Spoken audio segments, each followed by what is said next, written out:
The 22nd, NOPD continues to be very active in our coordinating efforts with U.S. Marshal, also with ATF and the like. Total guns off the street, 1,002 so far this year, and that is compared to 711 guns seized the same time, I would say, as we look at the year prior. So getting these guns off the street just continues to be that top priority. In addition, I would say ensuring that individuals with warrants for their arrests, that they are made. And that is something that we continue also to work in consultation with the U.S. Marshal, where we've asked for additional manpower, if you will, on the streets, working in alignment with the New Orleans Police Department.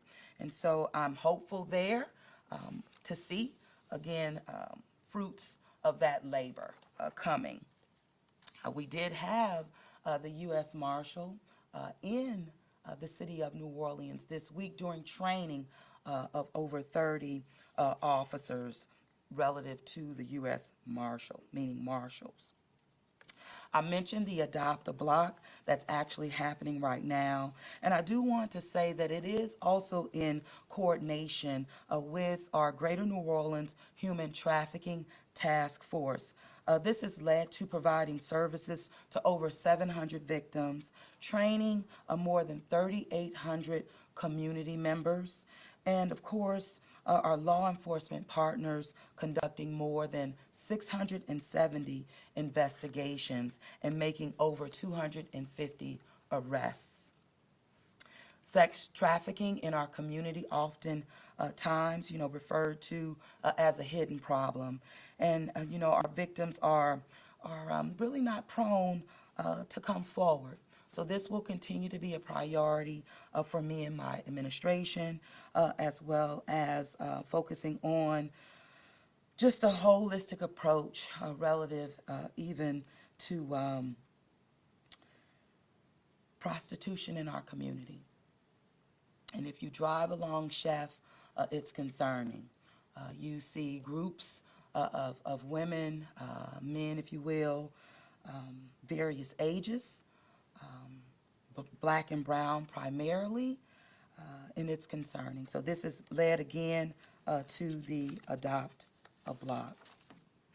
Jazz Fest, good news. Jazz Fest starting, we know, this Friday.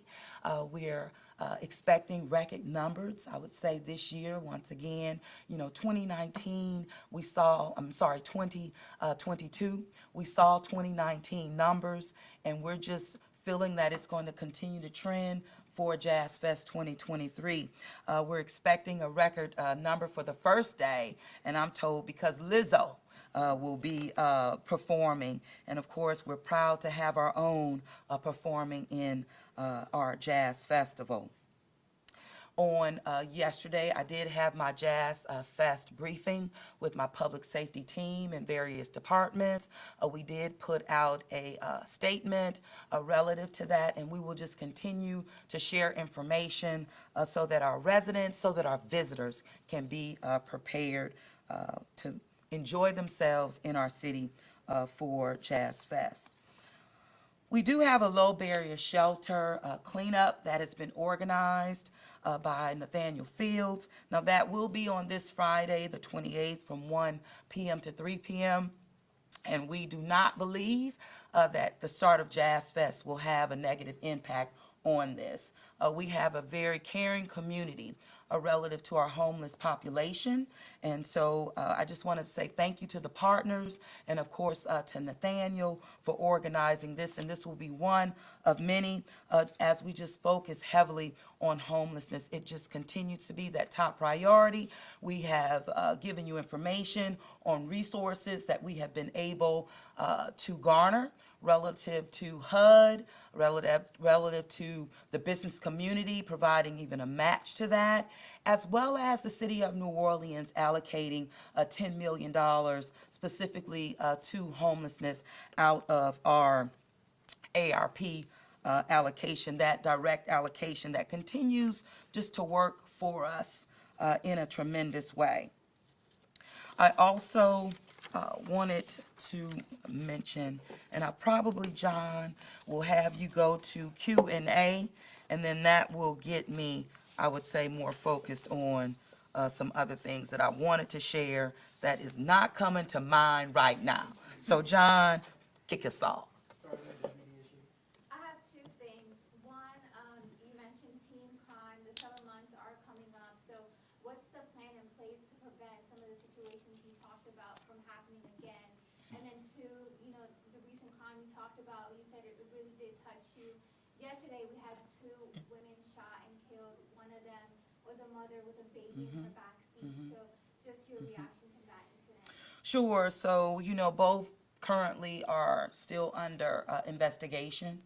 I can't give you all of the facts that I have, and so definitely concerning. A mother, no doubt about it, I am. All the mothers in our community, but clearly it did rock our community as a whole, whether you're a parent or not. What I am happy about, I would say, is that the 2-year-old is in good care. But definitely under investigation, and there are some facts, again, that's affiliated with those incidents that I cannot share at this time, but understand that our superintendent will be addressing this with the media, but at the same time, as much as we can share, she will share, but I will say, it is also aligned with individuals that are a part of criminal activity and violent crime in our city as well. The other piece you mentioned was about juvenile crime, but particularly summer months, I believe. And so in preparation for summer months, I will share that Superintendent Woodford has taken steps to prepare our city for our summer months. She, over a week plus, has submitted a letter to our partners with the Louisiana State Police, as they've always been engaged, as they're always a part of our unified command, but we also always make sure that we document properly, making that official ask, and she, on behalf of the city, has done that, and of course, I have as well. Asking for Operation Eagle 3.0. To come back to the city of New Orleans. She's asked for Operation Golden Eagle to start a little bit sooner than June 1. So we're asking for this to be jump-started or kick-started this year in the month of May. We've also asked for additional help with enforcement along our interstate, as well as traffic violations and the like. We have also just asked for just additional, again, support relative to Operation Golden Eagle that has also had an impact, I would say, on violent crime, but also juvenile crime. Our superintendent is also looking to move forward with a curfew once again for our summer months. More information around our strategy relative to our summer and juvenile crime will be forthcoming and will be shared with you directly by our superintendent. What I will share is that the strategy is in the works, and I know that I am very supportive in that. But giving you the granular details will be forthcoming, and it will not be, it won't take a long time to get there, but it's just actively in motion right now.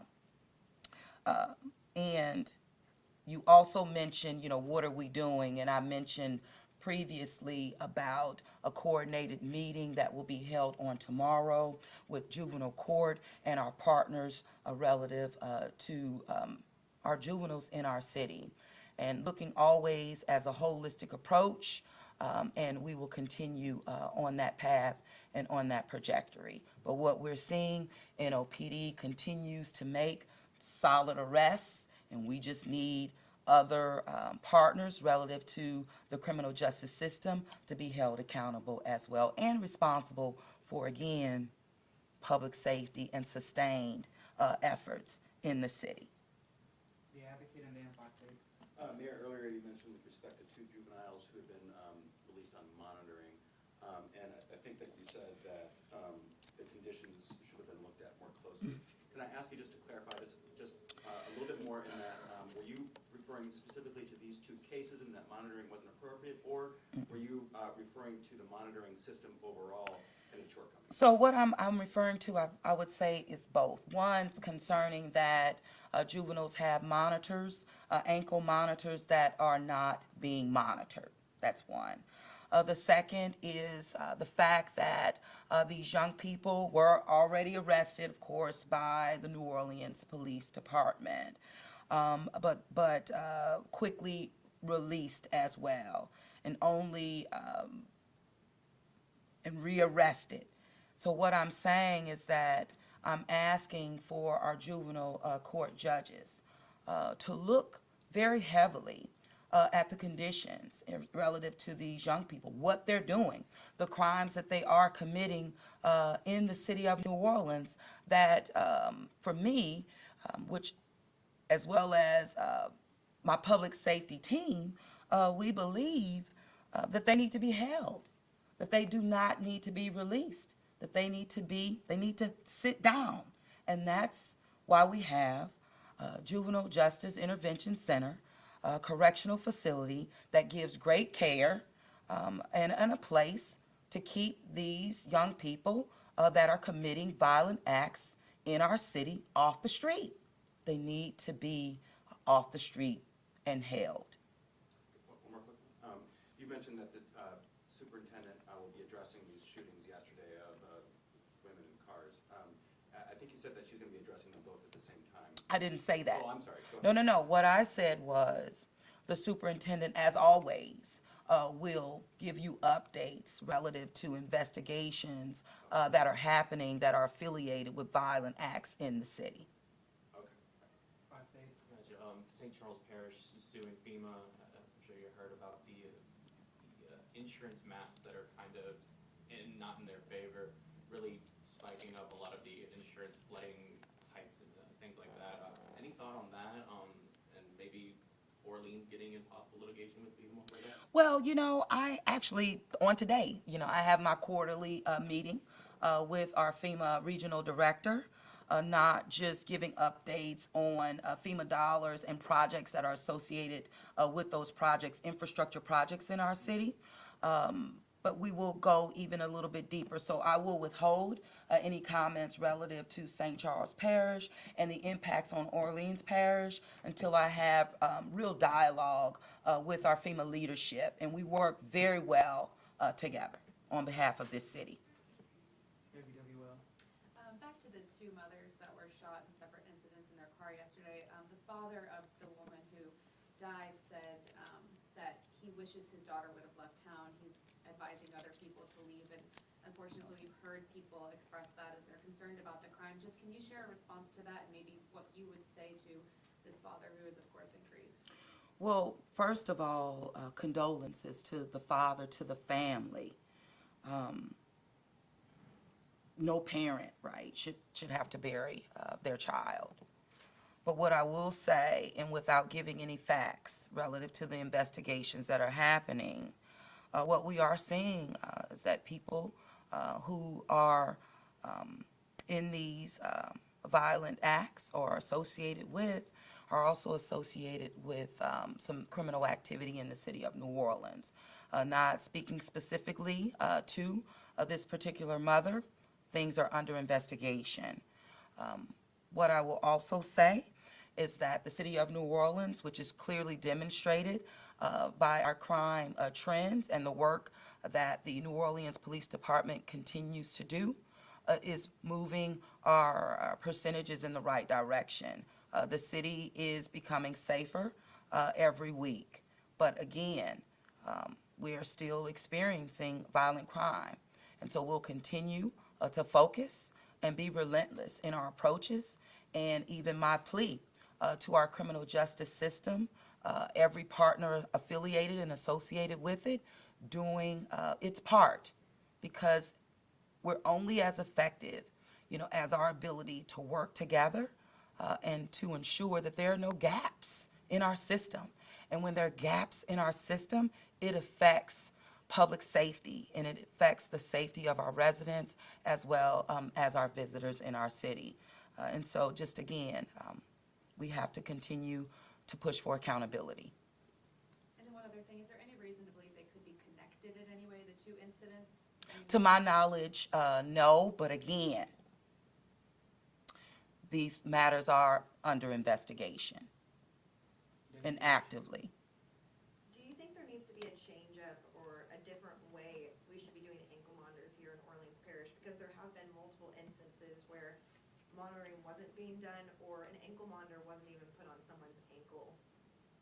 Well, I think clearly. I think because of the outcomes that I referenced earlier, absolutely.